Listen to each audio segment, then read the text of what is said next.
ഓം ശ്രീ സായിറാം. എല്ലാവർക്കും നമസ്കാരം. അപരോക്ഷാനുഭൂതി തുടർന്ന് നോക്കാം. ശ്രീഹരിം പരമാനന്ദം ഉപദേഷ്ടാരമീശ്വരം വ്യാപകം സർവലോകാനാം കാരണം തം നമാമ്യഹം.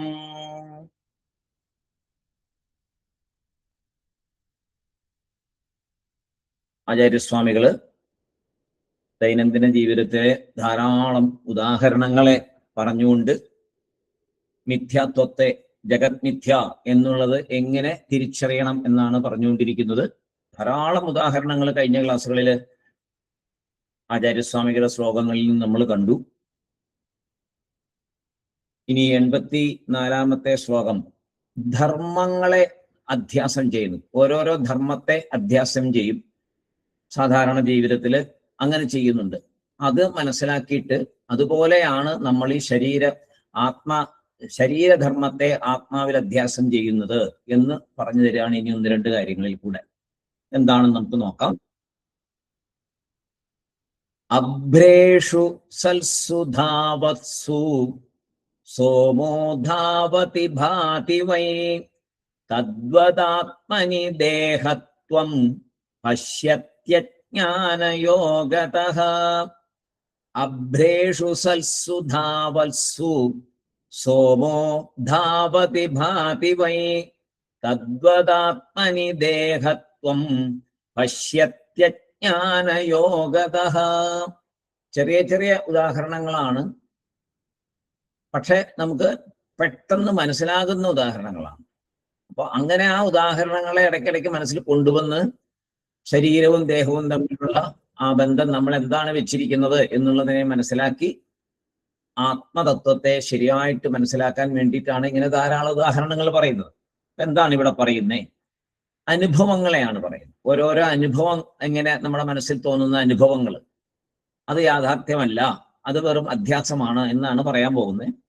രാത്രിയില് ചന്ദ്രനെ കാണുമ്പോൾ, ധാരാളം മേഘമുള്ള ആകാശത്തിലേക്ക് നോക്കി ചന്ദ്രനെ കാണുമ്പോൾ മേഘങ്ങൾ വേഗം വേഗമായിട്ട് ഇങ്ങനെ ചന്ദ്ര സമീപത്തു കൂടി പോകുന്നതായിട്ട് കാണാം.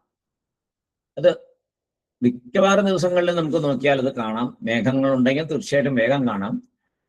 ചന്ദ്രൻ നിൽക്കുന്നതായിട്ട് മേഘങ്ങൾ ഇങ്ങനെ ചന്ദ്ര സമീപത്തു കൂടി വേഗം വേഗമായിട്ട് മേഘങ്ങൾ പോകുന്ന കാണാം.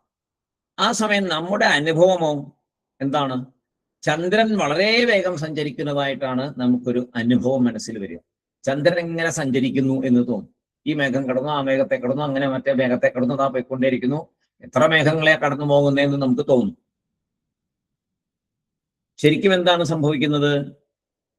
ശരിക്കും സംഭവിക്കുന്നത് മേഘമാണ് സഞ്ചരിക്കുന്നത്, ചന്ദ്രൻ സഞ്ചരിക്കുന്നില്ല. നമുക്ക് തോന്നുന്നത് ചന്ദ്രൻ സഞ്ചരിക്കുന്നതായിട്ടാണ് നമുക്ക് തോന്നുന്നത്. അപ്പോ സഞ്ചരിക്കുക എന്ന ഒരു തന്മ അത് മേഘത്തിനാണുള്ളത്. സഞ്ചരിക്കുക, കാറ്റിൽ ഇങ്ങനെ സഞ്ചരിക്കൽ ആരാ സഞ്ചരിക്കുന്നത്? മേഘമാണ് സഞ്ചരിക്കുന്നത്. ചന്ദ്രൻ സഞ്ചരിക്കുന്നില്ല കാറ്റില്, മേഘമാണ് സഞ്ചരിക്കുന്നത്. അപ്പോ ആ നമ്മൾ നോക്കുന്ന സമയത്ത് ചന്ദ്രൻ സഞ്ചരിക്കുന്ന പോലെ തോന്നുന്നത് എന്ന് പറഞ്ഞാൽ ആ സഞ്ചരിക്കുക എന്നുള്ള മേഘത്തിന്റെ തന്മയെ ചന്ദ്രനിൽ ഏറ്റുവെക്കുന്നു. സഞ്ചരിക്കുക എന്ന തന്മയെ സഞ്ചരിക്കാത്ത ഒന്നിൽ ഏറ്റുവെക്കുന്നു. മേഘമാണ് നീങ്ങുന്നത്, പക്ഷെ നാം ചന്ദ്രൻ നീങ്ങുന്നു എന്ന് അനുഭവിക്കുന്നു. അങ്ങനെ അനുഭവിച്ചിട്ടാണ് നമ്മൾ, അങ്ങനെയാണെന്ന് നമ്മൾ പറയുകയാണ്. അത് അനുഭവം കൊണ്ടല്ലേ പറയുന്നത്. അപ്പോ മേഘധർമ്മമാണ് ചലിക്കുക എന്നുള്ളത്. ആ മേഘധർമ്മത്തെ ചന്ദ്രനിൽ ആരോപിക്കുന്നു. ചെറിയ കാര്യമാണ്, പക്ഷെ അതിനെ മനസ്സിലാക്കിയിട്ട് അതുപോലെ ശരീരധർമ്മത്തെ ആത്മാവിൽ ആരോപിക്കുന്നു എന്ന് പറയുകയാണ് ചെയ്യുന്നത്. നിശ്ചലമായ ആത്മാവില്, ആത്മാവ് നിശ്ചലമാണ്, എങ്ങും നിറഞ്ഞു നിൽക്കുന്നു, നിശ്ചലമാണ് ആത്മാവ്. അതിനെ ചലനാത്മകമായ ശരീരധർമ്മത്തെ അതിൽ ആരോപിക്കുന്നു. ശരീരത്തിന്റെ ധർമ്മം ചലനമാണ്, ചലനാത്മകമാണ് ശരീരം, ചലിച്ചുകൊണ്ടേയിരിക്കും. അപ്പോ ചലനാത്മകമായ ശരീരധർമ്മത്തെ നിശ്ചലമായ ആത്മാവില് നമ്മൾ ആരോപിക്കും. അകർത്താവായ ആത്മാവില് നമ്മൾ ഈ ശരീരധർമ്മത്തെ, കർത്തൃത്വത്തെയൊക്കെ അങ്ങോട്ട് ഏറ്റിവെക്കുകയാണ് ചെയ്യുന്നത്. അഭ്രേഷു എന്ന് പറഞ്ഞാൽ മേഘത്തിൽ, അഭ്രേഷു ദാവത്സു, ശരിക്കും മേഘത്തില്, അഭ്രേഷു സൽസു ദാവത്സു, മേഘങ്ങള് ഓടിക്കൊണ്ടിരിക്കുമ്പോൾ സോമഹ ധാവതി ഇതി ഭാതി, ചന്ദ്രൻ ഓടുന്നു എന്ന് തോന്നിക്കുന്നു. ചന്ദ്രൻ ഓടുന്നത് പോലെ നമുക്ക് തോന്നുന്നു. അതുപോലെ ആത്മാ നിശ്ചലമാണ്, ഓടുന്നില്ല. ശരീരം ചലിക്കുന്നു, ഓടുന്നു, ഇരിക്കുന്നു, ഒക്കെ ചെയ്യുന്നു. അപ്പോ ശരീരധർമ്മത്തെ ആത്മാവിൽ ആരോപിക്കുന്നു. ശരീരധർമ്മത്തെ ആത്മാവിൽ ആരോപിക്കുന്നു. അപ്പൊ എങ്ങനെയാണ് ഈ ധർമ്മം ആരോപിക്കപ്പെടുന്നത് എന്നുള്ളത് മനസ്സിലാക്കാൻ വേണ്ടിയിട്ടാണ് ഇത് പറയുന്നത്. ശരീരധർമ്മത്തെ ആത്മാവില് ആരോപിക്കുന്നു. അടുത്ത ഉദാഹരണം, യഥൈവ ദ്വിഗ്വിപര്യാസോ മോഹാദ്ഭവതി കസ്യചിത് തദ്വദാത്മനി ദേഹത്വം പശ്യത്യജ്ഞാനയോഗതഃ. യഥൈവ ദ്വിഗ്വിപര്യാസോ മോഹാദ്ഭവതി കസ്യചിത് തദ്വദാത്മനി ദേഹത്വം പശ്യത്യജ്ഞാനയോഗതഃ. നമ്മൾ സാധാരണ പല ആൾക്കാർക്കും പുതിയ ഒരു സ്ഥലത്ത് ചെല്ലുക, നമ്മൾ ഇപ്പോ കോട്ടയത്താണെങ്കിൽ ഇവിടെ നിന്ന് വേറൊരു സ്ഥലത്തേക്ക് ചെല്ലുന്നു, തൃശ്ശൂരോ വേറെ എവിടെയെങ്കിലും ചെല്ലുമ്പോ പെട്ടെന്ന് ദിക്കുകള് കിഴക്ക് തെക്ക്, കിഴക്ക് പടിഞ്ഞാറ്, കിഴക്ക് വടക്ക്, ഇതൊക്കെ പെട്ടെന്ന് മനസ്സിലാവില്ല. ആകെ ഒരു ഭ്രമം ഉണ്ടാവും. പെട്ടെന്ന് നമ്മൾ ചോദിക്കും, ഏതാ ഇവിടെ കിഴക്ക് ഏതാന്ന് ചോദിക്കും, അല്ലെങ്കിൽ ഇവിടെ ഏതാ പടിഞ്ഞാറ് ഏതാന്ന് ചോദിക്കും. പുറത്തു നിന്ന് സൂര്യനെ കണ്ടിട്ട് ഉള്ള കാര്യമല്ല പറയുന്നത്. നമ്മൾ ചെന്ന് ഒരു വീട്ടിനകത്തേക്ക് കയറി കഴിഞ്ഞിട്ട് ഇപ്പോ എന്തെങ്കിലും പ്രാർത്ഥിക്കണം എന്ന് തോന്നി, അല്ലെങ്കിൽ ഏതെങ്കിലും ഒരു ദിക്കിൽ ഇന്ന കാര്യം നടന്നു, അല്ലെങ്കിൽ ഇന്ന സ്ഥലത്താണ് ഞാൻ ബസ് ഇറങ്ങിയെന്ന് പറയാനോ ഒക്കെ വേണ്ടി പെട്ടെന്ന്, അല്ലെങ്കിൽ വേറൊരാളുടെ വീട് നിങ്ങളുടെ വീടിന്റെ കിഴക്കുവശത്താണെന്നാ കേട്ടിരിക്കുന്നത്, ഇവിടെ ഏതായി കിഴക്ക് അല്ലെങ്കിൽ ഏതായി വടക്ക് എന്ന് നമുക്ക് പെട്ടെന്ന് സ്ഥലം തിരിച്ചറിയാൻ പറ്റില്ല. നമ്മൾ ചോദിക്കും. പുതിയ സ്ഥലത്ത് ചെല്ലുമ്പോൾ ദിക്കുകൾ ശരിക്കും അറിയില്ല. സ്വന്തം ദേശത്തിലെ വളരെ കറക്റ്റായിട്ട് അറിയാം. അത് ആ ശീലം കൊണ്ട്, പരിചയം കൊണ്ട്. പുതിയ സ്ഥലത്ത് ദിഗ്ഭ്രമം എന്ന് പറയുന്നത്, ദിഗ്ഭ്രമം. പുതിയ സ്ഥലത്ത് ദിഗ്ഭ്രമം അനുഭവപ്പെടും. നമുക്കൊക്കെ ഉണ്ടായിട്ടുള്ളതായിരിക്കാം, ശ്രദ്ധിച്ചാൽ അറിയാം, നമുക്കൊക്കെ ഉണ്ടായിട്ടുണ്ട് ദിഗ്ഭ്രമം. അപ്പോ അങ്ങനെ ഭ്രമം ഉണ്ടാകുമ്പോൾ ചിലപ്പോൾ എന്തായി, തല കീഴായിട്ട് ഉറപ്പിക്കും. കിഴക്കിനെ പടിഞ്ഞാറായിട്ടും പടിഞ്ഞാറിനെ കിഴക്കായിട്ടൊക്കെ മനസ്സിൽ ഉറപ്പിക്കും. അതാണ് വിപര്യാസഃ. യഥൈവ ദിഗ്വിപര്യാസോ, എങ്ങനെയാണോ സ്ഥല ദിക്കുകളെ തെറ്റായിട്ട് തലകീഴായിട്ട് ഭ്രമത്താൽ, അറിവില്ലായ്മയാൽ നമ്മൾ മനസ്സിലാക്കുന്നു, അതുപോലെ ആത്മാവില് ഭ്രമം മൂലം മോഹാത് ഭവതി കസ്യചിത് തദ്വദാത്മനി ദേഹത്വം, അതേപോലെ ആത്മാവിൽ ഭ്രമം മൂലം, അറിവില്ലായ്മ മൂലം, അജ്ഞാനം മൂലം ശരീരധർമ്മത്തെ കാണുന്നു തലകീഴായി. നേരെ ഓപ്പോസിറ്റ് ആയിട്ട് കാണുന്നു. ചെറിയ ചെറിയ ഉദാഹരണങ്ങളാണ്, പക്ഷെ ഇത് എപ്പോഴും വിചാരം ചെയ്തുകൊണ്ടിരിക്കണം. ഇങ്ങനെ ഓരോന്നിനെ കാണുമ്പോഴും ഓരോ ധർമ്മം ഏറ്റുവെക്കുന്നതിന് നമുക്ക് കാണാൻ പറ്റും. ഇതിപ്പോ കുറച്ച് ആചാര്യർ പറഞ്ഞിട്ടുണ്ട്, പിന്നെ നമുക്ക് നോക്കിയാൽ കാണാൻ പറ്റും. ധാരാളം ഉദാഹരണങ്ങളെ നമുക്ക് കണ്ടുപിടിക്കാൻ പറ്റും. അതിന് വേണ്ടിയിട്ടാണ്, അങ്ങനെ സ്വയം കണ്ടുപിടിക്കാനും കൂടെ വേണ്ടിയിട്ടാണ് ആചാര്യസ്വാമികൾ ഇങ്ങനെ കുറെ ഇവിടെ പറഞ്ഞിരിക്കുന്നത്. ഇത് 85-ാമത്തെ ശ്ലോകത്തില് യഥൈവ ദിഗ്വിപര്യാസോ മോഹാദ്ഭവതി കസ്യചിത് തദ്വദാത്മനിദേഹത്വം പശ്യത്യജ്ഞാനയോഗതഃ എന്ന് പറഞ്ഞാൽ, എങ്ങനെയാണോ ദിഗ്ഭ്രമം ഉണ്ടാകുന്ന പുതിയ സ്ഥലത്ത് ചെല്ലുമ്പോൾ, അതുപോലെ ഈ ഭ്രമം മൂലം നമ്മൾ ശരീരധർമ്മത്തെ ആത്മാവിൽ ആരോപിക്കുന്നു എന്ന് പറഞ്ഞു. തലകീഴായിട്ടെന്നും കൂടെ പറഞ്ഞു. അപ്പോ അടുത്തത് 86-ാമത്തെ ശ്ലോകം, യഥാ ശശിജലേ ഭാതി ചഞ്ചലത്വേന കസ്യചിത് തദ്വദാത്മനി ദേഹത്വം പശ്യത്യജ്ഞാനയോഗതഃ. യഥാ ശശിജലേ ഭാതി ചഞ്ചലത്വേന കസ്യചിത് തദ്വദാത്മനി ദേഹത്വം പശ്യത്യജ്ഞാനയോഗതഃ. ഒരു ഉദാഹരണം കൂടെ പറയുകയാണ്. ഈ ശ്ലോകത്തോട് കൂടിയിട്ട് തദ്വതാത്മനി ദേഹത്വം പശ്യത്യജ്ഞാനയോഗത എന്ന് അവസാനം പറഞ്ഞുകൊണ്ടിരുന്നത് 86ാമത്തെ ശ്ലോകത്തോടു കൂടി അത് നേരത്തെ പറഞ്ഞു. കുറെ ശ്ലോകങ്ങളിൽ കണ്ടിന്യൂസ് ആയിട്ട് അത് വരും എന്ന് പറഞ്ഞു. 86ഓടുകൂടി അത് നിൽക്കും. ശശി ജലേ ചഞ്ചലത്വേന കസ്യചിത് ഭാതി.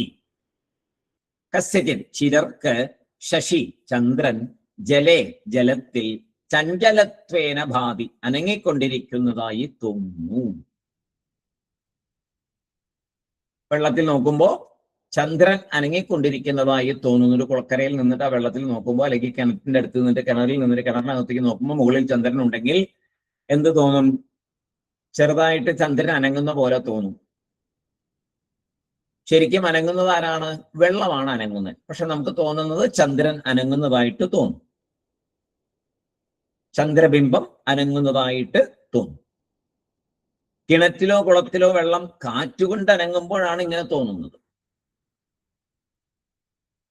അപ്പൊ ശരിക്കും അനങ്ങുന്നത് ആരാണ്? ജലമാണ്. നമുക്ക് തോന്നുന്നത് ചന്ദ്രൻ അനങ്ങുന്നതായിട്ട്. ഇത് ഒരു തരം ഭ്രമം തന്നെയാണ്. ഇതുപോലെ ആത്മാവില്, നിശ്ചലമായ ആത്മാവില് ചലനാത്മകമായിട്ടുള്ള ശരീരധർമ്മത്തെ നമ്മൾ ആരോപിക്കുന്നു. ഇങ്ങനെ കുറെ ഉദാഹരണങ്ങളായി ഇപ്പൊ പറയുന്നു. ചെറിയ ചെറിയ ഉദാഹരണമാണ്, വേറെ കൂടുതൽ എക്സ്പ്ലനേഷൻ ഒന്നുമില്ല. ഇങ്ങനെ അത് നടക്കുന്നത് ശരിയല്ലല്ലോ. ഇതായിട്ടൊരു കാര്യത്തെ കണ്ടുകൊണ്ട് അങ്ങനെയാണ് എന്ന് വിചാരിക്കുക, അത് ഒരു തരം അനുഭവമാണ് മനസ്സിലുണ്ടാക്കുന്നത്. അപ്പൊ അങ്ങനെ ആ അനുഭവങ്ങൾ സത്യമല്ല എന്ന് പറഞ്ഞിരുന്നു. അതുകൊണ്ട് ഈ ശരീരത്തിന്റെ അനുഭവം സത്യമാണല്ലോ എന്ന് പറയുന്നവർക്കുള്ള ഒരു മറുപടിയാണ്, ഞാൻ അങ്ങനെ അനുഭവിക്കുന്നുണ്ടല്ലോ. ഇങ്ങനെ ഇതൊക്കെ നിങ്ങൾ അനുഭവിക്കുന്നില്ലേ? ഇതൊന്നും ശരിയല്ലല്ലോ. അതുപോലെ തന്നെയാണ് ഈ മറ്റനുഭവങ്ങൾ. ഇപ്പൊ ശരീരധർമ്മത്തിന് കൂടുതൽ വ്യക്തമാക്കി മുന്നോട്ട് പോകുമ്പോൾ അതുപോലെ തന്നെയാണ് ഈ ശരീരധർമ്മവും. ഇതിനെ ആത്മാവിൽ കയറ്റി വെച്ചിട്ട് ഇത് സത്യമാണല്ലോ, ഞാൻ അനുഭവിക്കുന്നല്ലോ എന്ന് പറയുന്നു. എത്രയോ അനുഭവങ്ങൾ സത്യമല്ലാത്തതാണ് ഇപ്പൊ പറഞ്ഞു ചൂണ്ടിക്കാണിച്ചു തന്നെ. ഇതെല്ലാം അനുഭവങ്ങൾ തന്നെയാണ്, പക്ഷെ അതൊന്നും സത്യമല്ല.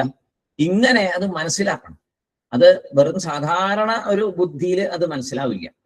ശരിക്കും വേദാന്തം പഠിച്ച് അതിന്റെ ആ വേദാന്തത്തിന്റെ സത്ത് മനസ്സിലാക്കണം എന്നറിഞ്ഞ് അന്തിമ ലക്ഷ്യം ഈശ്വര സാക്ഷാത്കാരമാണ്, ആത്മജ്ഞാനമാണ് എന്ന് ഉറപ്പിച്ച് മനസ്സിനെ ഇതിൽ നിർത്തിയാലേ ഇത് ഇങ്ങനെയുള്ള കാര്യങ്ങളൊക്കെ എന്താ പറയുക അനുഭവമായിട്ട് നമുക്ക് തോന്നുന്നു, പക്ഷെ യഥാർത്ഥത്തിൽ സത്യമല്ല എന്ന് നമുക്ക് മനസ്സിലാവുള്ളൂ. അല്ലാതെ സാധാരണ ആൾക്കാരുമായിട്ട് സംസാരിച്ചാൽ ശരിയാവില്ല. ഇങ്ങനെയുള്ള അനുഭവങ്ങളൊന്നും അവർക്ക് അത് അനുഭവം തന്നെയാണ്. അവര് അങ്ങനെ അതിനെ മാറ്റി പറയാൻ സമ്മതിക്കത്തില്ല. പക്ഷെ നമ്മൾ ചിന്തിക്കണം, അത് യഥാർത്ഥമല്ലല്ലോ, ഇങ്ങനെയല്ലേ എൻ്റെ ഈ ശരീരാനുഭവങ്ങളും എന്ന് നമ്മൾ ചിന്തിക്കണം. മറ്റേവർക്ക് അത് പറഞ്ഞാൽ മനസ്സിലാവില്ല. ശരീരാനുഭവത്തെ ഇതുമായിട്ട് ബന്ധിപ്പിച്ചാൽ ഒരു തരത്തിൽ ആർക്കും മനസ്സിലാവത്തില്ല. അതുകൊണ്ട് നമ്മൾ തന്നെ വീണ്ടും വീണ്ടും വീണ്ടും ഇതിനെക്കുറിച്ച് ചിന്തിച്ച് നമ്മളിൽ ഉറപ്പിക്കണം.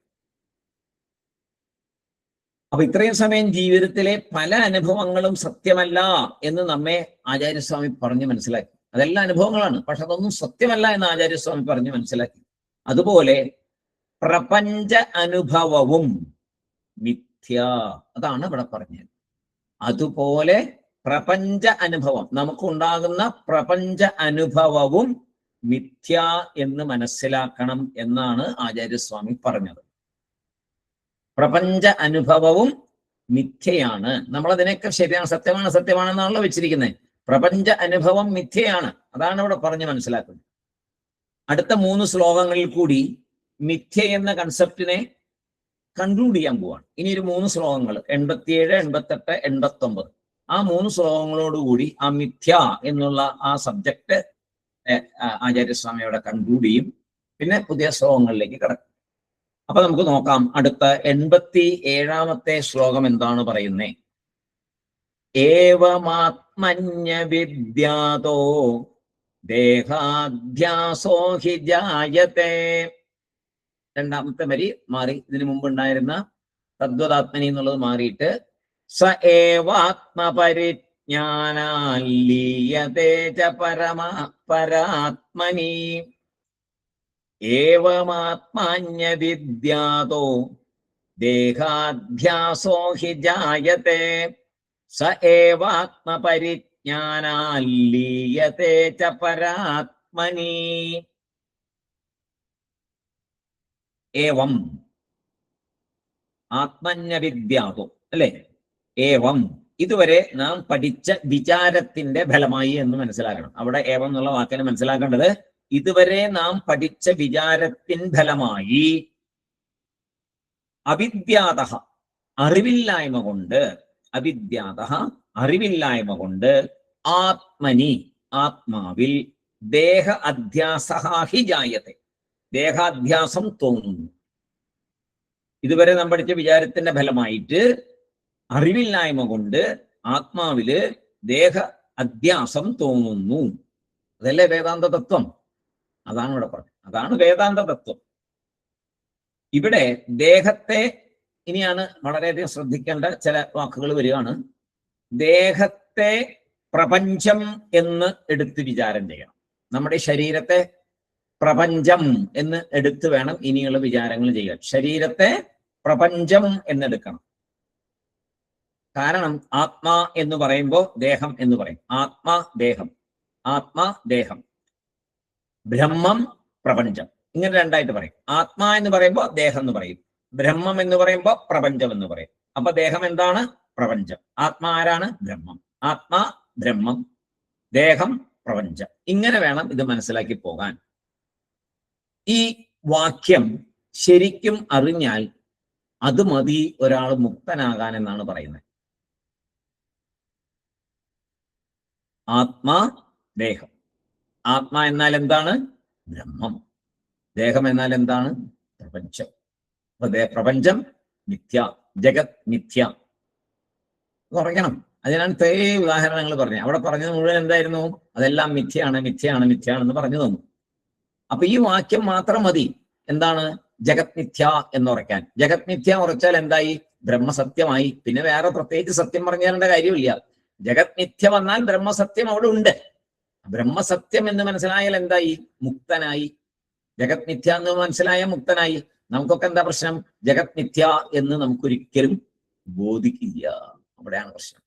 എത്ര പഠിച്ചാലും ബോധിക്കുമോ ജഗത് മിഥ്യ എന്നുള്ളത്? ഒന്ന് ജസ്റ്റ് ഒന്ന് ആലോചിച്ച് നോക്കുക. നമുക്ക് അങ്ങനെ ബോധ്യപ്പെടുമോ? എത്രയോ പഠിക്കുന്നു, ജഗത് മിഥ്യ എന്ന് ബോധ്യപ്പെടുമോ? നമുക്ക് ബോധ്യം വരില്ല. ബ്രഹ്മസത്യം നമ്മൾ വാക്കാലെ പറയും, ബ്രഹ്മസത്യം ബ്രഹ്മസത്യം. അതും ബോധ്യപ്പെട്ടിട്ടുണ്ടോ? ഇല്ല.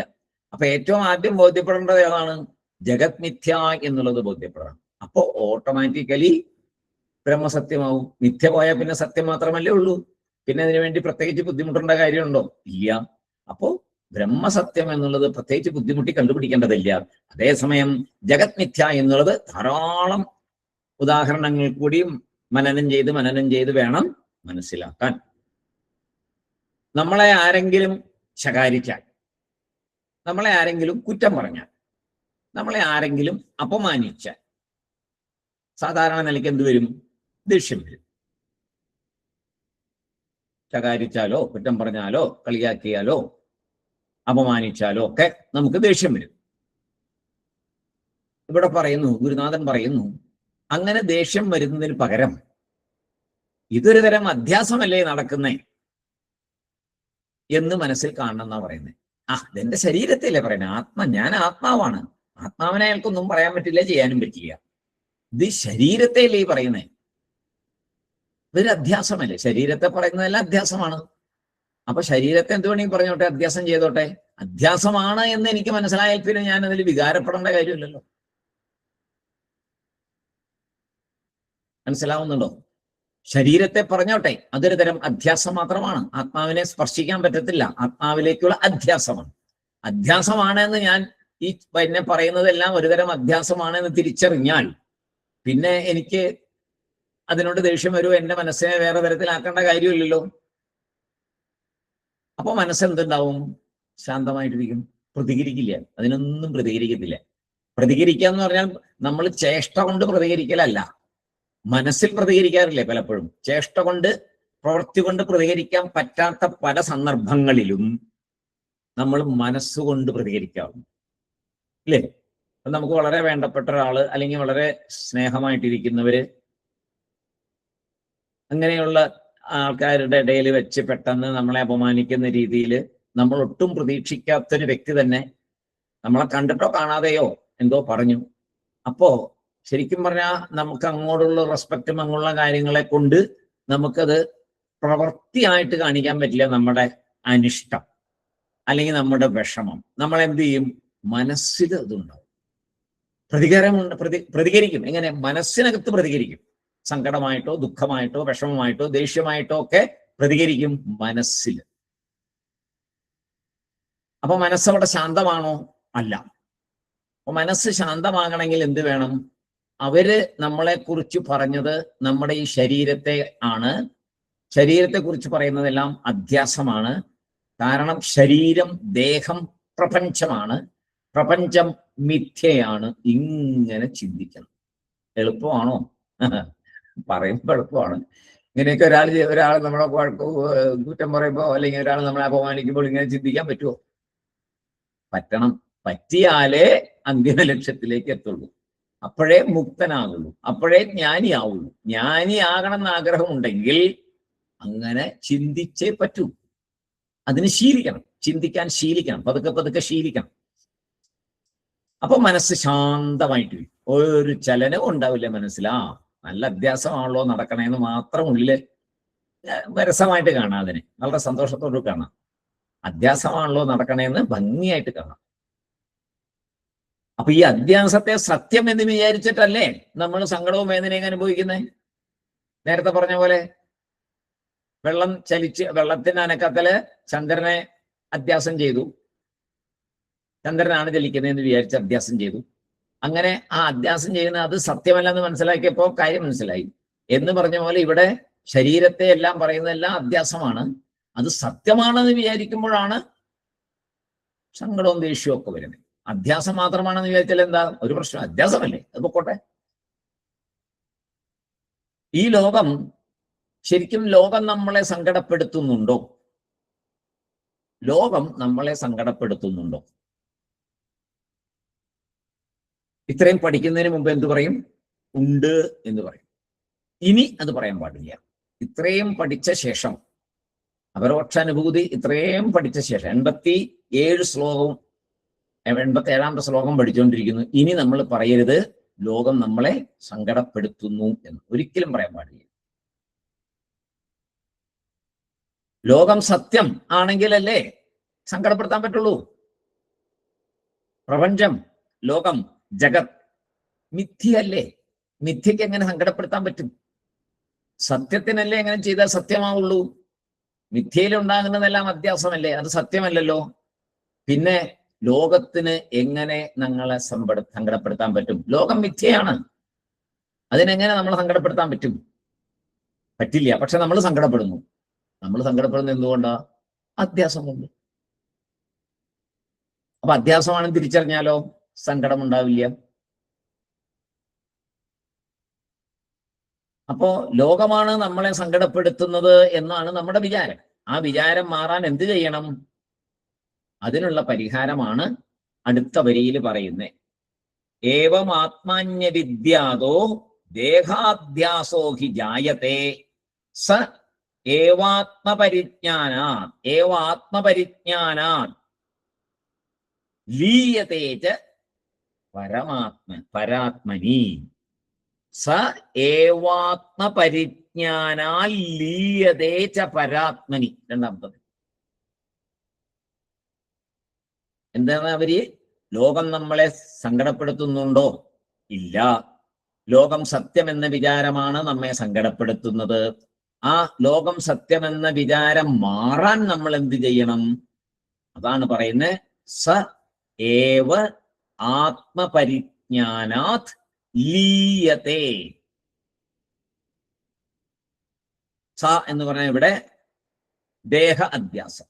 സഹ എന്ന് പറഞ്ഞാൽ ദേഹ അധ്യാസം.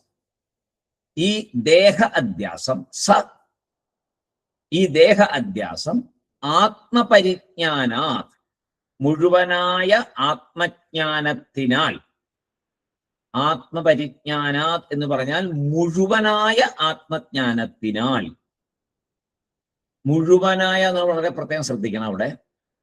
കാരണം ഇപ്പൊ നമുക്ക് ഞാൻ എന്നുള്ളൊരു കാര്യം അറിയാം. ഞാൻ ആത്മ എന്ന് നമ്മൾ പറയുന്നുണ്ട്. അത് മോശമല്ല. നമ്മൾ കുറച്ച് അറിഞ്ഞിട്ടുണ്ട്, മുഴുവനായിട്ടില്ല, കുറച്ച് നമ്മൾ അറിയുന്നുണ്ട്. കുറച്ച് ജ്ഞാനം, ഞാൻ ആത്മാവാണ് എന്നൊരു ഒരു ഉള്ളിലൊക്കെ ആയിട്ടുണ്ട്. മുഴുവൻ അങ്ങനെ ആയിട്ടില്ലെങ്കിലും ചില സമയങ്ങളിലൊക്കെ അത് നമ്മൾ തിരിച്ചറിയുന്നുണ്ട്, ഉറപ്പിക്കണം എന്ന് തീരുമാനിക്കുന്നുണ്ട്, അതിനുവേണ്ടി ശ്രമിക്കുന്നുണ്ട്. അപ്പൊ കുറച്ച് ജ്ഞാനം നമുക്ക് കിട്ടിയിട്ടുണ്ട്. പക്ഷെ മുഴുവനായിട്ടുള്ള ആത്മജ്ഞാനമായിട്ടുണ്ടോ? ഇല്ല, മുഴുവനായിട്ടുള്ള ആത്മജ്ഞാനമായിട്ടില്ല. നമ്മളെല്ലാവരും സ്വന്തം എക്സിസ്റ്റൻസിനെ അറിയുന്നുണ്ട്, ഞാനുണ്ട് എന്നറിയുന്നുണ്ട്. അപ്പൊ കുറച്ച് ജ്ഞാനമുണ്ട് അല്ലേ? ഞാനുണ്ട് എന്നറിയുന്നുണ്ടല്ലോ, അപ്പൊ കുറച്ച് ജ്ഞാനമുണ്ട്. പരിജ്ഞാനം എന്ന് പറഞ്ഞാൽ പൂർണ്ണജ്ഞാനത്തിനാണ് പരിജ്ഞാനം എന്ന് പറയുന്നത്. ഇവിടെ പ്രത്യേകിച്ചും അതങ്ങനെ തന്നെ എടുക്കണം. പരിജ്ഞാനം എന്ന് പറഞ്ഞാൽ പൂർണ്ണജ്ഞാനം. അപ്പൊ ഞാനുണ്ട് എന്നറിയുന്നുണ്ട്, അതേസമയം ഞാൻ എന്നുമുള്ളവനാണ് എന്നറിയുന്നില്ല. അല്ലെ? നമ്മുടെയൊക്കെ സ്ഥിതി അതല്ലേ? ഞാനുണ്ട്, അത് നമ്മൾ അറിയുന്നുണ്ട്. ആ ആത്മജ്ഞാനം നമുക്കുണ്ട്. കുറച്ച് ആത്മജ്ഞാനമേ ആയിട്ടുള്ളൂ. അതുകൊണ്ട് വളരെ ചെറിയൊരു ആത്മജ്ഞാനമേ ആയുള്ളൂ. പൂർണ്ണമായിട്ടുള്ളൊരു ആത്മജ്ഞാനത്തിലേക്ക് വന്നില്ല. കാരണം ഞാനുണ്ട് എന്നറിയുന്നു, പക്ഷെ ഞാൻ എന്നുമുണ്ട് എന്ന് ഉറച്ചിട്ടില്ല. എന്നുമുണ്ട്, എനിക്ക് മരണമില്ല. അതിപ്പോ പറയാൻ പറ്റുമോ? അപ്പൊ പറയാൻ പറ്റില്ല, ആരോടെങ്കിലും പറയരുത്, അപ്പൊ പറഞ്ഞ പ്രശ്നമാവും. അപ്പോ സ്വയം മനസ്സിലാക്കണം, എന്ത്? മരണമില്ല, ഞാൻ ജനിച്ചിട്ടുമില്ല. അധ്യാസമാണ് ഇവിടെ നടന്നത്.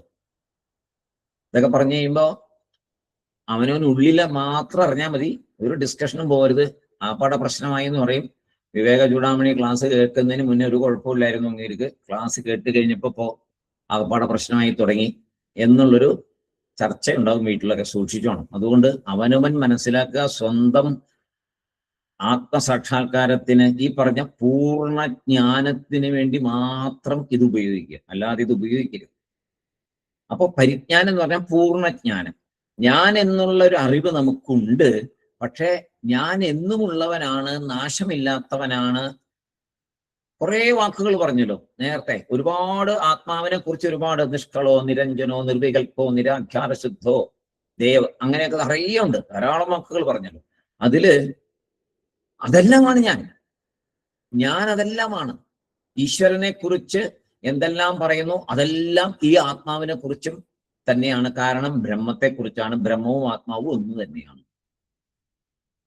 അതാണ് ഇവിടെ പറഞ്ഞ ആത്മാ ബ്രഹ്മ, ദേഹം പ്രപഞ്ചം. അപ്പൊ ഇങ്ങനെ ഒരു അറിവ് വന്നാൽ, പൂർണ്ണമായിട്ടുള്ള ആത്മജ്ഞാനം വന്നാൽ, ലീയത്തെ എന്ന് പറഞ്ഞാൽ ലയമാകുന്നു, ലയമടയുന്നു, ഡിസപ്പിയേഴ്സ്. എവിടെയാണ് ഡിസപ്പിയേഴ്സ്? എവിടെ കാണാതാകുന്നത്? പരാത്മനി, പരബ്രഹ്മസ്വരൂപത്തിൽ ലയിക്കും. അപ്പൊ ലോകം സത്യം എന്ന വിചാരമാണ് നമ്മെ സങ്കടപ്പെടുത്തുന്നത്. ആ വിചാരം മാറാൻ സ ഏവ ആത്മപരിജ്ഞാനാത് ലീയതേ, ആത്മപരിജ്ഞാനം കൊണ്ട്, പൂർണ്ണമായ ആത്മജ്ഞാനം കൊണ്ട്, ബ്രഹ്മജ്ഞാനമായി മാറി ആത്മജ്ഞാനം കൊണ്ട് അത് ഈ വിചാരം എവിടെ പോയി ലയിക്കും? സാക്ഷാൽ പരബ്രഹ്മത്തിൽ ലയിക്കും. അങ്ങനെയാണിത് മാറുക. ആ വിചാരം അങ്ങ് ലയിച്ചും പോവും. ഏത് വിചാരം? ലോകം സത്യമെന്ന വിചാരം പരാത്മനി ലയിക്കും. ലോകം സത്യമെന്ന വിചാരം പരാത്മനി ലയിക്കും, പരബ്രഹ്മത്തിൽ ലയിക്കും. അപ്പൊ പിന്നെ സങ്കടവും ഒന്നുമില്ലല്ലോ. അവിടെ ബ്രഹ്മം മാത്രം, ഞാൻ എന്ന ആ സച്ചിദാനന്ദ ആനന്ദം മാത്രം, സച്ചിത് ആനന്ദം, അത് മാത്രം. ദേഹമില്ലാതെ കണ്ടാവും. നമ്മൾ ദേഹത്തിൽ ഇരിക്കുമ്പോഴും നമുക്ക് ദേഹം ഇല്ലാതെ കണ്ടൊരവസ്ഥ വരും. അതല്ലേ വലിയ വലിയ ഗുരുക്കന്മാരുടെയൊക്കെ അവസ്ഥ. അവരാ ദേഹത്തെക്കുറിച്ച് ഒന്നും അറിയാറില്ല. നമുക്ക് കാണുമ്പോൾ ഭക്ഷണം കഴിക്കുന്നതായിട്ടൊക്കെ കാണും. അത് ആ ഒരു എന്താ പറയാ, ആ പ്രാരബ്ധം തീരുന്നിടം വരെ നേരത്തെ പറഞ്ഞ പോലെ അതിങ്ങനെ ഒരു മുളക്കി പോയിക്കൊണ്ടിരിക്കും. അതൊന്നും സത്യമല്ല. അത് അവരറിയുന്നുണ്ട്. അവരിത് അറിഞ്ഞുകൊണ്ട് തന്നെ ഇരിക്കുന്നത്. അവനവന്റെ എക്സിസ്റ്റൻസിൽ മാത്രം നിൽക്കണം ഫുള്ളായിട്ട്. ഞാൻ എന്നും ഉള്ളവനാണ്, എനിക്ക് മരണമില്ല, ഈ ഒരു ദേഹം അധ്യാസം കൊണ്ടാണ് ഇത് പോവുകയും ചെയ്യും. അങ്ങനെ അറിഞ്ഞുകൊണ്ടിരിക്കുന്നുണ്ട് അവര്. ഈ അധ്യാസം മാറുമ്പോൾ അത് ഓക്കെ ആയി, പൂർണ്ണമായിട്ട് ഈ അധ്യാസത്തിൽ അധ്യാസത്തിൽ നിന്ന് മുക്തരാണ് അവര്. നമുക്ക് അവര് കാണുമ്പോൾ അവർ മുക്തരല്ല, അവർക്ക് അവർ മുക്തരാണ്. നേരത്തെ അത് പറഞ്ഞതാണ്. ദേഹമില്ലാതാകുമെന്ന് ഭയമുണ്ടല്ലോ അല്ലേ നമുക്കൊക്കെ? നമുക്ക് മരണഭയമുണ്ട്. നമ്മുടെ മരണഭയം എന്താണ് ശരിക്കും പറഞ്ഞാൽ? വളരെ കാര്യമായിട്ട് ചിന്തിക്കേണ്ടതാണ്. എന്താണ് നമ്മുടെ മരണഭയം? ഈ ശരീരം ഇല്ലാതാകും എന്നുള്ളതല്ലേ? ആണല്ലോ. ഈ ശരീരം ഇല്ലാതാകും എന്നുള്ളത് തന്നെയാണ് നമ്മുടെ മരണഭയം. ഞാൻ മരിക്കും, ഞാൻ പോയാൽ എന്ത് ചെയ്യും, നിങ്ങളൊക്കെ എന്ത് ചെയ്യും? അതാണ് കൂടുതൽ ചിന്തിക്കുക. ഞാൻ പോയാൽ നിങ്ങൾ എന്ത് ചെയ്യുന്നു, ഞാൻ പോയാൽ എവിടേക്കാ പോണേ, എനിക്ക് ഉണ്ടാവണമെന്നതിനെ കുറിച്ച് ആരും ചിന്തിക്കാറില്ല.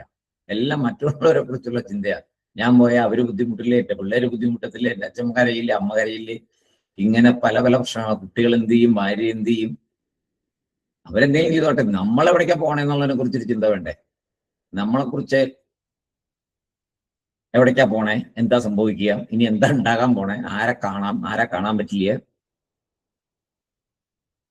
അപ്പൊ അവിടെയൊക്കെ എങ്ങനെയാണ് ചിന്തിക്കുന്നത്? എല്ലാം ചിന്തിക്കുന്നത് ശരീരത്തിൽ കൂടിയാണ്. ഞാൻ മരിക്കും, മരണഭയം, വല്ലാത്ത ഭയമാണ്. എല്ലാവരുടെയും കാണാം ഈ മരണഭയം, ശരിക്കും കാണാം. വളരെ ചുരുക്കം പേര് മാത്രം ഈ സത്യം മനസ്സിലാക്കിയ ശേഷം വരുന്ന വരട്ടെ എന്ന് വിചാരിക്കുന്നവരുണ്ട്. ആത്മജ്ഞാനം വേണമെന്നില്ല, അല്ലാതെ തന്നെ ഇപ്പൊക്കെ വരുന്ന പോലെ വരട്ടെ എന്ന് മാത്രം വിചാരിക്കുന്നവരുണ്ട്. പിന്നെ ചിലർ ഇതൊന്നുമില്ല, ഒരു ബോധമില്ലാതെ ഉണ്ടെന്ന്. എന്തെങ്കിലും ചിന്തിച്ചാലേ ഉള്ളൂ പ്രശ്നം. ഒരു ചിന്തയില്ല, ഒന്നുമില്ല, അവര് സാധാരണ പോലെ തന്നെ ഇരിക്കും. അവൻ ഉറങ്ങുന്ന പോലെ അങ്ങ് പോകും. അവരുടെ ഉള്ളിൽ എന്തെല്ലാണ്ടാണ് നമുക്കൊട്ടും അറിയാനും മേല. അവരുടെ ഉള്ളിൽ എന്തെല്ലാം ഉണ്ടായിരുന്നു എന്ന് അറിയാൻ പറ്റില്ല. പക്ഷെ കുറെ കാര്യം അറിയാം. ഈ മരിക്കുന്നതിന്, ബോധം പോകുന്നതിന് മുന്നേ കുറെ കാര്യങ്ങൾ ചോദിക്കുകയും പിടിക്കുകയും, അത് വേണം ഇത് വേണം എന്ന് പറയുക. പിന്നെ ചിലപ്പോ അവരെ കണ്ടില്ല ഇവരെ കണ്ടില്ല, കാണണം എന്ന് പറയുക. ഇങ്ങനെ പല ഇന്ദ്രിയപരമായിട്ടുള്ള പല കാര്യങ്ങളും ആ സമയത്ത് നമുക്ക് കാണാം. പലതരത്തിലുണ്ട്, നല്ല രീതിയിലുണ്ട്, ചീത്ത രീതിയിലുണ്ട്. അതേസമയം വളരെ ചുരുക്കം പേര് നാമജപം കേൾക്കണം എന്ന് പറയാം. അത് വലിയ പുണ്യം ചെയ്ത ആത്മാക്കൾ, എത്രയോ പുണ്യങ്ങൾ ജന്മങ്ങളിൽ ചെയ്തിട്ടുള്ളവർ മാത്രമേ അങ്ങനെ എനിക്ക് നിങ്ങൾ നാമം ചൊല്ലൂ, എന്തായാലും ശരി, എന്റെ ബോധം പോകുമ്പോഴും നിങ്ങൾ നാമം ചൊല്ലിക്കൊണ്ടേ ഇരിക്കണം കേട്ടോ. എനിക്ക് നേരിട്ട് അനുഭവം ഉണ്ട്. അങ്ങനെ 1-2 പേരെ എനിക്ക് നേരിട്ടറിയാം. അവര് സ്വബോധത്തിൽ ഇരിക്കുമ്പോൾ പറഞ്ഞു, ഒരു കാരണവശാലും നാമം നിർത്തരുത് എന്ന് പറഞ്ഞ് 2-3 മണിക്കൂർ നാമം ചൊല്ലി അവരങ്ങനെ അതിലിങ്ങനെ ലയിച്ച് അവര് മരിച്ചുപോയ കേസ് നമ്മുടെ വീടിന്റെ അടുത്തൊക്കെ ഉണ്ടായിട്ടുണ്ട്. അപ്പൊ അവര് കേട്ടുകൊണ്ടേയിരുന്നു. അവരങ്ങനെ തന്നെ ഈ ശരീരം ഉപേക്ഷിച്ചു. അതൊക്കെ ഭയങ്കര ഭാഗ്യമാണ്. അത്രയൊക്കെ ഭാഗ്യം കിട്ടാൻ എളുപ്പമൊന്നുമല്ല. അപ്പോ അവരെ ഒരു അമ്മൂമ്മയായിരുന്നു. ആ അമ്മൂമ്മയെ നേരത്തെ ICU എന്നൊക്കെ കൊണ്ടുവന്ന് വീട്ടിൽ കൊണ്ടുവന്ന് വീട്ടിൽ വന്നപ്പോഴും ബോധം ഉണ്ടായിരുന്നു, ഭക്ഷണം കഴിച്ചുകൊണ്ടിരുന്നു. ക്രമേണ ഭക്ഷണം ഇല്ലാണ്ടായി. പ്രായോപവേശം എന്ന് പറഞ്ഞ പോലെ ഭക്ഷണം കംപ്ലീറ്റ് ഭക്ഷണം ഇല്ലാണ്ടായി. 2-3 ദിവസത്തേക്ക് അങ്ങനെ ഭക്ഷണം ഇല്ലാതെ മുന്നോട്ട് പോയി. അപ്പോൾ സംസാരിക്കുന്നുണ്ടായിരുന്നു. പിന്നെ പതുക്കെ അതിന്റെ ഇത് കുറഞ്ഞു തുടങ്ങി. അപ്പോഴാണ് പറഞ്ഞ, ഒരു കാരണവശാലും നാമജപം നിർത്തരുത്, നാമം ജപിച്ചുകൊണ്ടേയിരിക്കണം, ഞാൻ കേൾക്കുന്നുണ്ട് എന്ന് പറഞ്ഞുകൊണ്ട് അങ്ങനെ തന്നെ പതുക്കെ മിണ്ടാതെ ഉണ്ടായി. ഒരു ദിവസം കൂടെ അങ്ങനെ നാമമെല്ലാം കേട്ട് കിടന്ന് അവര് നിശ്ചലമായി. അപ്പൊ അതൊക്കെ വളരെ റയറായിട്ട് സംഭവിക്കുന്നതാണ്, വളരെ വളരെ റയറായിട്ട് കിട്ടുന്ന മഹാഭാഗ്യങ്ങൾ. അപ്പൊ അവര് ശരിക്കും പറഞ്ഞാൽ അവര് ഇതിനെക്കുറിച്ച് ഭയന്നിട്ടില്ല. ഈ ശരീരം പോകുന്നൊന്നും ഭയപ്പെട്ട് വിളിക്കുകയോ ശ്വാസം വലിക്കുകയോ ഒന്നും ചെയ്തില്ല. പക്ഷെ സാധാരണ എല്ലാവരും ശരീരഭയം, മരണം എന്ന് പറയുമ്പോൾ ശരീരം പോകുമ്പോൾ ഞാൻ പോകുന്നു, ഞാൻ ഈ ശരീരമാണെന്നുള്ള വിചാരത്തോട് തന്നെ അറിയണേ. 100% അങ്ങനെ തന്നെ പോകുന്നു. പക്ഷെ നമ്മൾ ഇനി നമ്മുടെ ശരീരം വിടുന്ന നേരത്ത് നമ്മൾ ഓർത്തിരിക്കണം. ഇങ്ങനെ സംഭവിക്കും നമുക്കറിയാൻ പറ്റില്ല. പക്ഷേ നമുക്കൊരു കാര്യം ചെയ്യാം, ഞാൻ ഈ ശരീരമല്ല എന്ന് ബോധമുള്ള സമയത്ത് ഉറപ്പിക്കാം. ഇപ്പൊ ബോധമുണ്ടല്ലോ, ഇപ്പൊ ബോധമുള്ളപ്പോൾ ഉറപ്പിക്കുക, ഞാൻ ഈ ശരീരമല്ല, ഈ ശരീരം പോകും. മരണം എന്നത് ഈ ശരീരം മാത്രമാണ് പോകുന്നതാണ്. ആത്മാവിന് മരണമില്ല, എനിക്ക് മരണമില്ല. എനിക്ക് ഈശ്വരനിലേക്ക് തിരിച്ചെത്തണം, ഇവിടുന്ന് വന്നോ സ്വധാമത്തിലേക്ക് തിരിച്ചു പോകണം എന്ന് പറഞ്ഞിട്ടാണ് ഞാനിതൊക്കെ പഠിക്കുന്നത്. അപ്പോ ഇത് കൂടുതൽ മനസ്സിലാക്കുക, കൂടുതൽ ഇതിനെക്കുറിച്ച് ചിന്തിക്കുക. അങ്ങനെ പൂർണ്ണജ്ഞാനമുള്ളവർ പരമാത്മനി ലീയതേ, പരമാത്മനി തന്നെയാണത്. ആ പരബ്രഹ്മസ്വരൂപത്തിൽ ലയിക്കും, ലയം സംഭവിക്കും, ദേഹം ഇല്ലാതെ കണ്ടാകും. ആ ദേഹം ഇല്ലാതെ കണ്ടാകുന്ന ഒരു ഭയം നമുക്കുണ്ടാകരുത്. ദേഹം ഇല്ലാണ്ടാവുമല്ലോ എന്നുള്ള ഭയം നമുക്ക് ഉണ്ടാകരുത്. നമ്മൾ ദേഹമല്ല, അതില്ലാണ്ടായിക്കോട്ടെ, അതിനെന്താ, ഞാൻ ദേഹമല്ല. ഇത് എന്റെ കർമ്മം കൊണ്ടൊക്കെ എന്റെ മേത്ത് വന്ന് പറ്റിയതാണ്. ആക്ച്വലി എനിക്കിതൊന്നും വേണ്ടായിരുന്നു, പക്ഷെ എന്നാ ചെയ്യാൻ, കഴിഞ്ഞ ജന്മങ്ങളിൽ ചെയ്ത കർമ്മങ്ങളുടെ ഫലമായിട്ട് എനിക്ക് ദേഹം വന്ന് പെട്ടു. അതൊരു അധ്യാസം തന്നെയാണ്. ആക്ച്വലി എനിക്കൊന്നും ഇല്ലാത്തതാണ്, ഇത് പൊക്കോളും. അപ്പൊ മിഥ്യയിലുള്ള അറ്റാച്ച്മെന്റ് ആണ് ഇതിന് കാരണം. പ്രപഞ്ചം മിഥ്യയല്ലേ, ദേഹം മിഥ്യയല്ലേ, മിഥ്യയിലുള്ള അറ്റാച്ച്മെന്റ് ആണ് ഈ പ്രശ്നത്തിന് കാരണം. നേരത്തെ കുറെ മിഥ്യകളെ പറഞ്ഞു, അതിലൊക്കെ അറ്റാച്ച്മെന്റ് ഉണ്ടാവും. ആ അറ്റാച്ച്മെന്റിനെക്കാട്ടിലും എത്രയോ 10 മടങ്ങ് ശക്തമാണ് ദേഹം എന്ന പ്രപഞ്ചത്തോടുള്ള മിഥ്യ. ആ മിഥ്യയോടുള്ള അറ്റാച്ച്മെന്റ്, ദേഹം എന്ന പ്രപഞ്ചമാകുന്ന ദേഹം എന്ന അതിനോടുള്ള ആ മിഥ്യയോടുള്ള അറ്റാച്ച്മെന്റ് വളരെ കൂടുതൽ, എത്രയോ ഇരട്ടി വളരെ ശക്തമാണ്. അത് വിടിവിപ്പിക്കാൻ പാടാം. അത് വിടിപ്പിക്കാൻ വേണ്ടിയിട്ടാണ് ആചാര്യസ്വാമികൾ ഇപ്പൊ 10, 15, 20 ശ്ലോകങ്ങൾ പറഞ്ഞു, ഉദാഹരണങ്ങൾ സഹിതം ഇതെല്ലാം മിഥ്യയാണ്. അതുപോലെയാണ് ദേഹവും, അതുപോലെയാണ് ദേഹധർമ്മം നിങ്ങൾ ആത്മാവിൽ വെച്ചിരിക്കുന്നത്, അതുപോലെയാണ് എന്ന് പറഞ്ഞു. ഈ അതുപോലെയാണെന്ന് പറഞ്ഞത് നമ്മൾ ഓർക്കണം. ഓർത്താൽ മാത്രമേ, എപ്പോഴും ഓർത്തിരുന്നാൽ മാത്രമേ നമുക്ക് ഇതിൽ നിന്നൊരു മോചനം ലഭിക്കുകയുള്ളൂ. ഈ അറ്റാച്ച്മെന്റ് നമ്മളിൽ നിന്ന് പോകുന്നുള്ളൂ. ഇപ്പൊ മിഥ്യയോടാണ് അറ്റാച്ച്മെന്റ്, സത്യത്തോടല്ല അറ്റാച്ച്മെന്റ്. വളരെ ശരിയാണ്. നമ്മുടെ അറ്റാച്ച്മെന്റ് മുഴുവൻ മിഥ്യയോടാണ്, സത്യത്തോടൊരു അറ്റാച്ച്മെന്റും ഇല്ല. ശകലം നേരം ഞാൻ വല്ല നാമം ജപിക്കാനിരിക്കുമ്പോഴോ അല്ലെങ്കിൽ ആരെങ്കിലും വല്ല പ്രഭാഷണം കേൾക്കുമ്പോഴോ സ്വല്പം നേരം ഒരു ആത്മാവായിട്ടൊരു അറ്റാച്ച്മെന്റ് ഒക്കെ, അങ്ങനെ ഞാൻ ആത്മാവാണെന്ന് അറ്റാച്ച് ചെയ്യാനൊക്കെ നോക്കും. പക്ഷേ ബാക്കി സമയം മുഴുവൻ പ്രപഞ്ചമായിട്ടുള്ള അറ്റാച്ച്മെന്റ് ആണ്, മിഥ്യയായിട്ടുള്ള അറ്റാച്ച്മെന്റ് ആണ്. പ്രപഞ്ചമായിട്ടുള്ള അറ്റാച്ച്മെന്റ് എന്ന് നോക്കിയാൽ നമുക്ക് സന്തോഷം, കുഴപ്പമൊന്നുമില്ല, എല്ലാം കാണാൻ, കേൾക്കാൻ, പിടിക്കാം, എല്ലാത്തിലും നമുക്ക് സന്തോഷമൊക്കെ കാണാം. അതേസമയം സങ്കടം അനുഭവിക്കുന്നുണ്ട്, എന്നാലും വീണ്ടും തിരിച്ചു വരും. അതിന്റെ ആ മിഥ്യ ഇഷ്ടമാണ്. പ്രപഞ്ചം, മിഥ്യയായിട്ടുള്ള പ്രപഞ്ചത്തിനോടുള്ള അറ്റാച്ച്മെന്റ് നമുക്ക് വളരെ ഇഷ്ടമാണ്. വേറൊന്നുമല്ല, കാരണം ഈ പറഞ്ഞ അപരോക്ഷ അനുഭൂതി ഉണ്ടായിട്ടില്ല. അതുകൊണ്ടാണ്, അതിനാണത് പഠിക്കുന്നത്. ആ അപരോക്ഷ അനുഭൂതി എന്ന് പറഞ്ഞ ഒന്നും ഉണ്ട്, അതെന്താണെന്ന് അറിയാനാണ് നമ്മൾ ഈ പഠിക്കുന്നത്. അപ്പൊ പറഞ്ഞു തരുന്നു, അത് മനസ്സിലാകും. എങ്ങനെ? ആദ്യം ഇതിനെ ഒഴിവാക്കി കൊണ്ടുപോകാം. ഈ മിഥ്യയെ മനസ്സിലാക്കിയാലേ ആചാര്യസ്വാമി നമുക്ക് പറഞ്ഞു തന്നുകൊണ്ടിരിക്കുന്ന ഈ അപരോക്ഷ അനുഭൂതിയിലെ തടസ്സങ്ങളെ മാറ്റിക്കൊണ്ടിരിക്കുന്ന അപരോക്ഷ അനുഭൂതി നമുക്ക് ആസ്വദിക്കാൻ സാധിക്കാത്തത് കുറെ തടസ്സങ്ങൾ ഉള്ളത് കൊണ്ടാണ്. ആ തടസ്സങ്ങളെ മാറ്റാനാണ് ആചാര്യസ്വാമി ഇതൊക്കെ പറയുന്നത്. അതിലൊരു പ്രധാന തടസ്സമാണ് പ്രപഞ്ചം മിഥ്യ എന്ന് നമ്മൾ മനസ്സിലാക്കാത്തത്.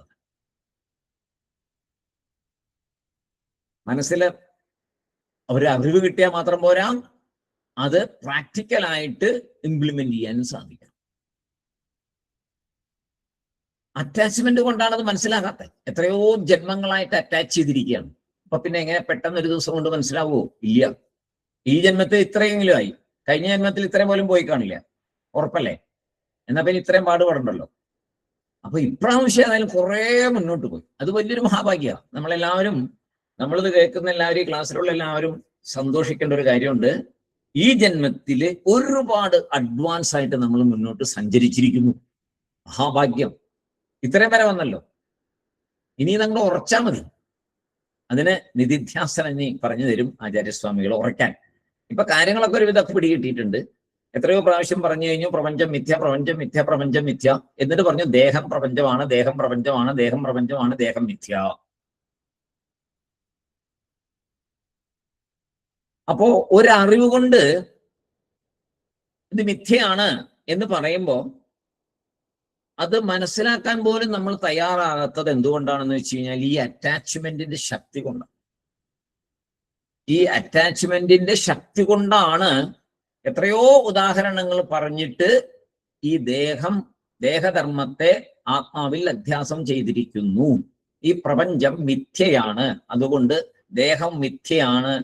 ആ അധ്യാസമായിട്ട് മനസ്സിലാക്കുക, ദേഹധർമ്മത്തെ അധ്യാസമായിട്ട് മനസ്സിലാക്കണം എന്ന് പറയുമ്പോൾ നമുക്ക് അത് ഉൾക്കൊള്ളാൻ പറ്റാത്തത് ആരുടെയും കുറ്റമല്ല, ജന്മജന്മാന്തരങ്ങളായിട്ടുള്ള അറ്റാച്ച്മെന്റ്. എന്തിനോട്? ജഗത്തിനോട്, പ്രപഞ്ചത്തിനോട്, ലോകത്തിനോട് ജന്മജന്മാന്തരങ്ങളായിട്ടുള്ള അറ്റാച്ച്മെന്റ് ഏറ്റവും കട്ടിയായിട്ടിരിക്കുന്നു, ശക്തമായിട്ടിരിക്കുന്നു ഉള്ളില്. അതുകൊണ്ടാണ് നമുക്ക് ഇത് കേൾക്കുമ്പോൾ അതിൽ ഉറയ്ക്കാൻ സാധിക്കാത്തത്. കേൾക്കുമ്പോൾ മനസ്സിലാവും, അപരോക്ഷാനുഭൂതി ക്ലാസ്സിൽ നമുക്കിത് മനസ്സിലാവും. പക്ഷെ അത് വിട്ട് കഴിഞ്ഞാൽ പിന്നെയും ലോകത്തിലേക്ക് വരുമ്പോൾ പിന്നെയും ഇത് പിടിച്ച് നമ്മൾ ഈ അറ്റാച്ച്മെന്റ് നമ്മളെ പിന്നെയും വലിച്ചുകൊണ്ടേയിരിക്കും. അപ്പൊ എന്ത് ചെയ്യണം? അതിൽ നിന്ന് നീങ്ങാൻ ശ്രമിച്ചുകൊണ്ടേയിരിക്കണം. അതിനാണ് സാധന. സാധന സത്സംഗം, സാധന സത്സംഗം, സാധന സത്സംഗം. ഇത് മാത്രമായിരിക്കണം മുന്നോട്ടുള്ള ജീവിതം. സാധനയും സത്സംഗവും, സാധനയും സത്സംഗവും. എല്ലാ പ്രവൃത്തികളെയും സാധനയാക്കാം. ഭഗവാൻ ഗീതയെ പറഞ്ഞു തന്നിട്ടുണ്ട്, സകല കർമ്മത്തെയും ഈശ്വരാർപ്പണമായിട്ട് ചെയ്താൽ അത് സാധനയായി. എന്ത് ചെയ്യും എന്നൊന്നും വിചാരിക്കേണ്ട കാര്യമില്ല. ഒന്നും ചെയ്യാൻ ബുദ്ധിമുട്ടില്ല, ഒന്നിനും ബുദ്ധിമുട്ടില്ല. സർവകർമ്മത്തെ, ഈ ശരീരം ഇപ്പൊ നമ്മൾ മിഥ്യ എന്ന് പറയുമ്പോൾ നമുക്ക് പെട്ടെന്ന് മനസ്സിലാവണില്ല. ശരീരധർമ്മത്തെ നമുക്ക് വിടാൻ പറ്റണില്ല. ശരീരധർമ്മത്തിൽ ഉറച്ചു നിൽക്കുകയാണ്. കാരണം ശരീരം കിട്ടിയിട്ടുണ്ട്, പൂർവ്വജന്മമായിട്ടുള്ള കർമ്മങ്ങൾ പ്രകാരമാണ് വന്നിരിക്കുന്നത്. ഇങ്ങനെയൊക്കെ ഒത്തിരി കാര്യങ്ങളുണ്ടല്ലോ. ആയിക്കോട്ടെ, എല്ലാ കർമ്മത്തെയും ഭഗവാനിൽ സമർപ്പിക്കും. ഓരോന്നിനും ശ്വാസം എടുക്കുന്നതും വിടുന്നതും പോലും ഭഗവാനിലേക്ക് സമർപ്പിക്കുക. സർവ്വതും ആ കർത്തൃത്വത്തെ വിടുക, അകർത്താവായിട്ടിരിക്കുക. ഞാനൊന്നും ചെയ്യുന്നില്ല, ഞാൻ സാക്ഷി മാത്രം, എല്ലാം ഈശ്വര നിശ്ചയത്താലേ എന്റെ പൂർവ്വജന്മ കർമ്മത്താലേ നടക്കുന്നു, ലോ ഓഫ് കർമ്മയാണ് മുഴുവൻ നടക്കുന്നത് എന്നിങ്ങനെ വിചാരിച്ചിരുന്നാൽ ഈ അറ്റാച്ച്മെന്റ് പതുക്കെ കുറയും. അപ്പോഴേ ഈ പ്രപഞ്ചവുമായിട്ടുള്ള അറ്റാച്ച്മെന്റ് കുറയുള്ളൂ. കാരണം വാസന മൂലം വന്നതാണ് ശരീരത്തിൽ, അല്ലെ? സൂക്ഷ്മ ശരീരം, അത് കഴിഞ്ഞ് കാരണ ശരീരം എന്ന സംഭവമാണ് ജന്മകാരണം. കാരണ ശരീരം, പേര് തന്നെ അതുകൊണ്ട് കാരണം, കാരണ ശരീരം, അതാണ് വന്നത്. അപ്പൊ ഇവിടെ വന്നത് അതുകൊണ്ടാണ് ഇവിടെ വന്നേ. അപ്പൊ അതുണ്ട്, വാസനകൾ ഉണ്ട് ഉള്ളില്. അത് പോവാൻ വലിയ പാടാ. അത് കളയാൻ എന്ത് ചെയ്യണം? ആ വാസനകൾ കൊണ്ട് ചെയ്യുന്ന കാര്യത്തെ പോലും ഈശ്വരാർപ്പണമാക്കി ചെയ്യാൻ ശ്രമിക്കുക. അപ്പൊ വാസന അടങ്ങും. ഈശ്വരനിലേക്ക് ഏത് സമർപ്പിക്കുന്നുവോ അത് നെഗറ്റീവ് ആണെങ്കിൽ അത് അടങ്ങും, ഒരു സംശയം വേണ്ട. അതാണ് ഏറ്റവും വലിയ ഉദാഹരണമാണ് രാസക്രീഡ. വിശ്വനാഥപുരി സാർ എപ്പോഴും പറയാറുണ്ട്, വളരെ ഭംഗിയായിട്ട് സാർ അവതരിപ്പിക്കാറുണ്ട്. രാസക്രീഡയിൽ എന്താണ് സംഭവിച്ചത്? ഭഗവാനിലേക്ക് സമർപ്പിച്ചു ഗോപികമാരുടെ കാമത്തെ. ഈശ്വരനിലേക്ക് സമർപ്പിച്ചാൽ അത് വീണ്ടും മുളയ്ക്കില്ല. അങ്ങനെയാണ് ഭഗവാൻ അവരെ അവിടെ നിന്ന് മോചിപ്പിക്കുന്നത്. അവരുടെ ഉള്ളിലുള്ള അത് അവരുടെ ഉള്ളിൽ നിന്നത് പറിച്ചു കളയുന്നത്, അതിന്റെ വിത്തിനെ കരിക്കുകയാണ് ഭഗവാൻ ചെയ്തത്. ഉണക്കുകയാണ് ചെയ്തത്. വിത്തിനെ ഉണക്കിയ പിന്നെ വിത്ത് മുളയ്ക്കില്ലല്ലോ, ചൂടുവെള്ളത്തിലിട്ട പിന്നെ മുളയ്ക്കില്ലല്ലോ, ഉണക്കിയാൽ മുളയ്ക്കില്ലല്ലോ. അതുപോലെയാണ് ഭഗവാൻ അവിടെ ചെയ്തത്. അതിന്റെ അന്തരാർത്ഥം അതാണ് രാസക്രീഡ എന്ന് പറഞ്ഞ പോലെ. നമ്മളിവിടെ ഈ അറ്റാച്ച്മെന്റ് ആണ് നമ്മുടെ എല്ലാ പ്രശ്നം. പ്രപഞ്ചത്തിനോടുള്ള അറ്റാച്ച്മെന്റ് കാരണ ശരീരം എടുത്ത് നമ്മൾ വന്നതുകൊണ്ട് ഒരുപാട് ആഗ്രഹങ്ങളിൽ ഉള്ളിലുണ്ട്. അതിനെ പൂർത്തീകരിക്കുന്നതിനായിട്ട് അപ്പൊ ഞാൻ എന്നുള്ളതിനെ ആത്മാ എന്ന് വിട്ടിട്ട് ശരീരവുമായിട്ട്, അല്ലെ? ശരീരമായിട്ട് ആ ശരീരമാണ് ഇത് ആസ്വദിക്കുന്നത് മുഴുവൻ. കണ്ണുകൊണ്ട് ആസ്വദിക്കുന്നു, ചെവി കൊണ്ട്, വാക്കുകൊണ്ട്, മൂക്കുകൊണ്ട്, നാക്കുകൊണ്ട്, ചൊക്കുകൊണ്ട് എല്ലാം ആസ്വദിക്കുന്നു. അപ്പൊ ഇതിൽ കിടന്ന് കുടുങ്ങി നിൽക്കുകയാണ്. ഇത് പ്രപഞ്ചമല്ലേ? അതാണ് ഇവിടെ നന്നായിട്ട് പറഞ്ഞു തന്നെ ആചാര്യസ്വാമി. അത് ശരീരത്തെ പ്രപഞ്ചം എന്ന് പറഞ്ഞൊരു വിശേഷണം എത്ര ഭംഗിയായിട്ട് ഇതിനു മുമ്പ് കേട്ടിട്ടില്ല. പ്രപഞ്ചം എന്ന് കേട്ടിട്ടുണ്ട്, പക്ഷെ ശരീരത്തെ പ്രപഞ്ചം എന്ന് പറഞ്ഞ് ഞാൻ കേട്ടിട്ടില്ല. ഞാൻ ആദ്യമായിട്ടാ അപരോക്ഷാനുഭൂതിയിൽ കൂടി ആചാര്യസ്വാമി പറയുമ്പോഴാണ് ഞാനിത് കേൾക്കുന്നത്. വളരെ രസകരമായിട്ട് തോന്നിയത്. എന്ത് എളുപ്പത്തിൽ നമുക്ക് ഇതിൽ നിന്ന് മുക്തി നേടാൻ പറ്റും, വളരെ പെട്ടെന്ന് സാധിക്കുന്നത് മനസ്സിലാവുന്നു. മറ്റേത് പ്രപഞ്ചം എന്നുള്ളതിനെ ശരീരവുമായിട്ട് വേർപെടുത്തിയാണ് നമ്മൾ കാണുന്നത്. അപ്പൊ പറയുന്നു ശരീരം തന്നെയാണ് പ്രപഞ്ചം. വളരെ ഭംഗിയായിട്ട് പറഞ്ഞിരിക്കുന്നു. ഇത് നമുക്ക് നമ്മുടെ മനസ്സിൽ ഉറക്കട്ടെ. നല്ല രീതിയിൽ ഇത് നമുക്ക് ഇത് പ്രാക്ടിക്കലി ഒന്ന് കൊണ്ടുവരാനായിട്ടും ഭഗവാൻ അനുഗ്രഹിക്കട്ടെ, ആചാര്യസ്വാമികൾ അനുഗ്രഹിക്കട്ടെ. ഇന്ന് നമുക്ക് ഇവിടെ നിർത്താം. അടുത്ത ദിവസം 88-ാമത്തെ ശ്ലോകം എടുക്കാം. കുറച്ചുകൂടെ കാര്യമായിട്ടുള്ള ഒരു ശ്ലോകങ്ങളാണ് ഇനി വരുന്നത്. സർവാത്മഭാവമൊക്കെ വരും. ഒന്നുകൂടെ നമുക്ക് വിശദമായിട്ട് ആചാര്യസ്വാമി നമ്മളെ മനസ്സിലാക്കി തരും. എല്ലാവരുടെ പാദങ്ങളിലും നമസ്കാരം. ഓം പൂർണ്ണമദ പൂർണ്ണമിദം പൂർണ്ണാത് പൂർണ്ണമുദച്യത്തെ പൂർണ്ണസ്യ പൂർണ്ണമാദായ പൂർണ്ണമേവാവശിഷ്യത്തെ. ഓം ശാന്തി ശാന്തി ശാന്തി.